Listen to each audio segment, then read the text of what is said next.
Happy 4th of July, garden update. It's not going so great. Before I go further, please like, subscribe, comment. It really does help. So, the plants aren't growing so great. Some of them look better than others. The hot lemon is coming along okay. Hot lemon, white habanero. I started these first though, so they'd be expected to come along a little better, and they're still kind of stunted. Leaves are a little yellow, even though they're not that big. Red habanero, surprisingly, is looking just fine. It's about what I would expect most of my plants to look like at this point. This one's kind of cool. It's stunted, but it's the Black Hungarian, and it's more of a purple color, but it's pretty cool. Orange habanero.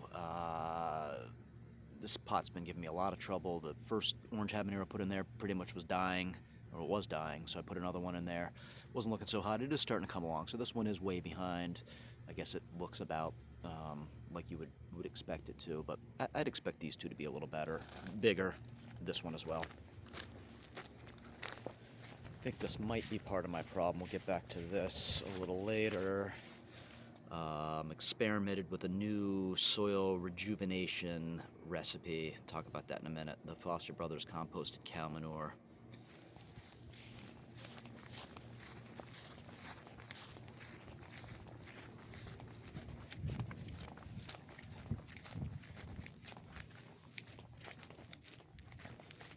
Other side of the house.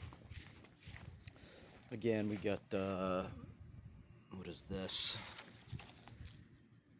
No, Italian pepperoncini. You know, it's growing, but slowly and looking a little spindly.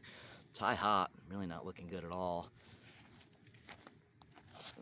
What's this one? Oh, cayenne. And this is a serrano, I remember that. Oh no, this is the serrano. Oh, this is the jalapeno. That looks okay. The tomato plants look a lot better than the peppers, but they're starting to slow down. You do get the yellowing and dying of the leaves. That always happens well before the plants are on their way out, well before the end of the season. So at first I didn't know what to make of the soil because the tomato plants were growing great in the soil. And now they're kind of slowing down a little bit too. Again, I expect this yellowing and dying off, but I expect it a little later in the season. So normally what I do is I use Fox Farm soil. I use Happy Frog or Ocean Forest.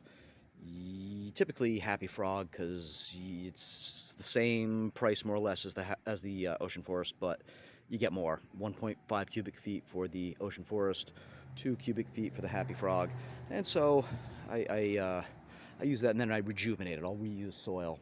So I'll mix in some Espoma, Garden Tone, granular fertilizer. That's normally what I do. This year I decided to try the Foster Brothers composted cow manure. It's manure and compost, or composted cow manure and I guess other compost. It's a 1-1-1, which you might have seen in the bag.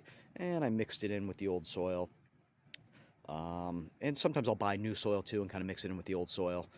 And usually recycling the Fox Farms with the Espoma Garden Tone granular. I think it's a 3-4-4. Everything grows great. Yeah, and again, like I said, you occasionally throw in some new soil. And so yeah, I don't know if it's the composted manure, if it's, I think I was mixing it at like, I don't know, a ratio of like 5, 6, 7 parts to 1, you know, soil to the composted cow manure. I don't know if it's just too thick and the roots can't expand, or maybe it just doesn't have the nutrients.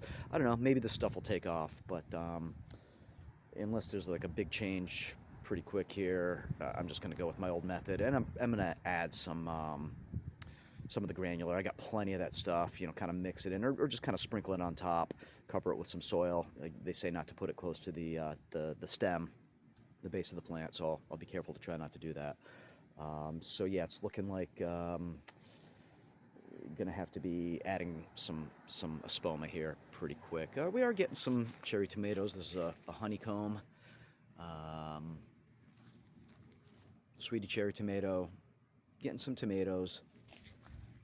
Roma. be interesting to see how a bigger tomato grows in a pot. So far, so good.